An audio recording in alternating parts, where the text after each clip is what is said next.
ကျောင်းလုံးငန်းပြိုင်ပွဲတွင်စင်းပေးထားသည့်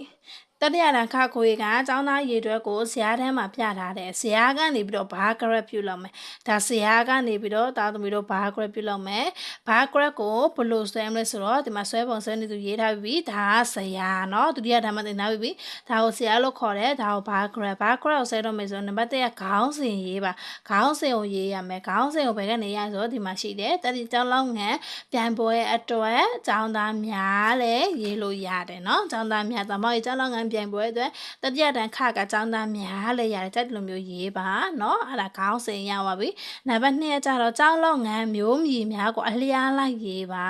အဲဆိုနံပါတ်2အလျားလိုက်ဆိုဒီပဲချမ်းเนาะအဲဆိုကျောင်းလုံးငန်းမျိုးမြည်ကိုဘယ်မှာရှာမဆိုတော့အပေါ်မှာဇရာမှာရှိတယ်ကျောင်းလုံးငန်းမြည်တွေ့လားအဲဆိုကျောင်းလုံးငန်းမြည်ရဲ့ဂျပန်စကားပြောကြပြရောဆိုင်စာကောင်းရေးချင်းပကြီးဆိုအဲ့ဒါကိုအလျားလိုက်ရေးလိုက်မယ်เนาะအဲ့ဒါနံပါတ်2ချက်ပြီးနံပါတ်3ချက်ကျတော့တောင်လိုက်စကေးတွေလူရည်အတွက်ကိုရေးပါတဲ့အကြီးဆောင်ကိုင်းတွေတိုင်ဆွဲနိုင်ရင်တောင်လိုက်စကေးတစ်စိုက်စီကိုတန်ဖိုးတတ်မှတ်ပါအဲဆိုတောင်လိုက်စကေးတမိုးတတ်မှတ်မယ်နံပါတ်3ချက်အဲဆို3ညကနေ9ဆိုဒီမှာဘယ်နှကွက်ဆို1 2 3 4 5ဆိုရင်တကွက်ကိုတက်စီတော့ရတယ်เนาะ1 2 3 4 5အဲဆိုရင်6ခု8 9 10ပြီး17 12 13 14 15ဟုတ်ပြီနံပါတ်3ချက်ပြီးပါပြီနံပါတ်4ချက်ဒေါင်လိုက်စကေးအတွက်အညွှန်းရေးပါအဲဆိုဒေါင်လိုက်စကေးအတွက်ညွှန်းဒီ3ည9 10 15တွေကပါလေလဲဆိုတော့အကြောင်းသားရေးအတွက်တွေเนาะပြီးနံပါတ်5ကျတော့လောက်ငန်းတစ်ခုစီအတွက်ចောင်းသားအရေးအတွက်အတိုင်းထိုင်များကိုဆွဲပါအဲဆိုရင်ဘာကိုပြောလဲဆိုတော့ဒီမှာကြည့်မယ်နံပါတ်5ဒီမှာဂျပန်စကားပြောမှာចောင်းသားရေးအတွက်ဘယ်လောက်လဲ6ဆိုရင်ဒီမှာ9ရောက်အဲဆို9ရောက်ကိုသူဘာလောက်ထားလဲခြေထားတယ်ပြီးကြပြရွတ်အတွက်ဆိုဘယ်နှစ်ရောက်6ရောက်အဲဆို6ရောက်ဆိုចောင်းသားရေးအတွက်ခြေလိုက်တော့ဒီမှာ9ရောက်เนาะဒီကနေထိเนาะ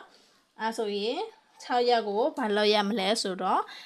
အယောင်ချဲရမယ်เนาะဒီလိုမျိုးရောင်ချဲပါလှလေးချဲမယ်เนาะဒီချဲက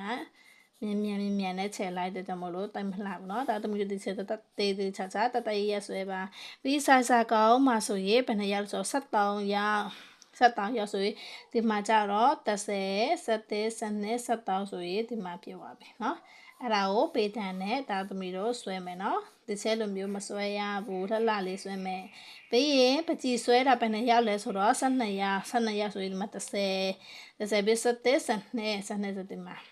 เนาะပေတန်နဲ့ဆွဲမယ်ဒီလိုမျိုးတစ်ချက်ဆွဲလိုက်ပြီเนาะတရက်လေးနဲ့တစ်ချက်ဆွဲလိုက်ပြီအားဆိုရင်နံပါတ်5ထိပ်ပြီးပါပြီเนาะတိုင်တွေဆွဲတဲ့အခါမှာတိုင်နဲ့တစ်ခုချာအကွက်တစ်ကွက်စီခြံပြီးတော့ဆွဲမယ်တွေ့လားအကွက်တစ်ကွက်စီဘာဖြစ်လို့ခြံပြီးတော့ဆွဲလဲဆိုတော့ကြည့်လိုက်ခါမှာဆိုရင်ရှင်းလေးနဲ့မြင်ရတော့မဟုတ်ရင်အကွက်မချဘူးဆိုရင်ဒီကွက်နဲ့ဒီကွက်နဲ့ဆိုရင်ကတ်နေမယ်ကတ်နေတဲ့ခါမှာဆိုရင်ကြည့်ရတာမလှဘူးเนาะအားကြောင့်မို့လို့တတိုင်းနဲ့တတိုင်းကြားမှာဆိုရင်တစ်ကွက်ချပြီးတော့တာသမီတို့ဆွဲမယ်